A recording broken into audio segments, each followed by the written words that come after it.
Pastor நாங்க 3 வருஷம் கழிச்சு நாங்க பிள்ளை பெற்றுக்கலாம்னு சொல்லி பிளான் பண்ணோம், திடீர்னு கர்ப்பம் தரிச்சிட்டேன். எங்க வீட்டுல சொல்றாங்க கலைச்சிரு.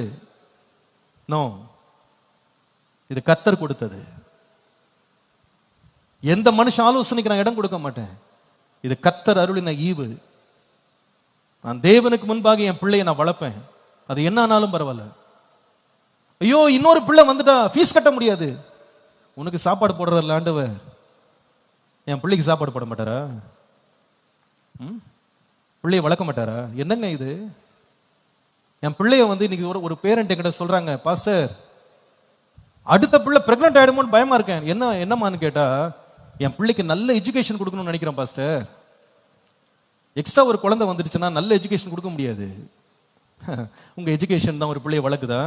நீங்க எல்லாம் அப்படி எஜுகேட் ஆகி தான் இப்போ இவ்வளவு தூரம் வந்துட்டீங்களா? இதுக்கு ஒரு காரணம். இன்னும் சில பேர் ஏற்கனவே எனக்கு 3 குழந்தை இருக்கு, 4வது ஒரு குழந்தை பிறந்துடுச்சு, உண்டாயிடுச்சு, இப்போ வெளியே பிறந்துச்சுன்னா ஒரே வெக்க அவமானமா போட எல்லாம் சிரிக்கிறாங்க. உனக்கு 40 வயசு ஆச்சு, இப்போ இது கூட குழந்தை, சிரிக்கிறாங்க எல்லாம். அதனால உலகம் சிரிக்குதான், அந்த சிரிப்பை நிறுத்திருக்கு குழந்தைய அழ வைக்கிறாங்க. பிறக்காத ஒரு குழந்தைய கொல்றாங்க. நீ யாரப்பா? நீ யார்? உலகம் சிரிக்கிறாங்கன்னு சொல்லிட்டு குழந்தையை கொல்லுவதற்கு உனக்கு எந்த அதிகாரமும் கிடையாது.